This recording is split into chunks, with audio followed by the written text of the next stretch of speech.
तो का हाल बा भाई। आज हम बता दी आप लोगन जोन फिल्म के इंतजार करतनी है वो फिल्म आप लोगों के बीच में आ गईल बा। आप बता दी ई फिल्म का शूटिंग कहाँ भइल बा।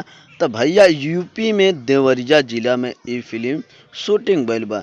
जोन फिल्म के नाम रहल चार फेरे सात वचन। तो भैया ई फिल्म एकदम जबरदस्त बा।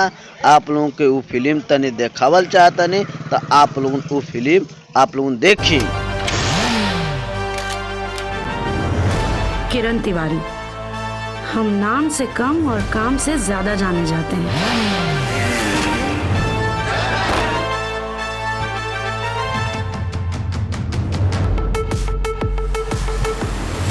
भैया ई फिल्म में बहुत जबरदस्त लोग काम कैले बा।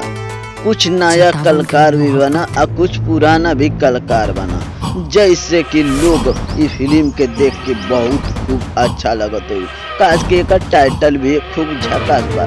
काश के टाइटल का नाम बा चार फेरे सात वचन। तो भैया ये देवरिया जिला में शूटिंग भइल बा। फिल्म आप लोगों के बहुत जबरदस्त लगी शूटिंग देख के। अब देखिए और नजरअंदाज कैला के बाद तो भैया फिल्म देखते ही ओकर कितना भीड़ लगल बा। इस शूटिंग के समय का वीडियो है जोन की वीडियो में शूटिंग होत रहे तो बहुत लोग भीड़ लगेले। ये गाना का शूटिंग चलता ठंडी के दिन में शूटिंग हो रहा बा। दिनेश लाल खुद दिखाई देता ना।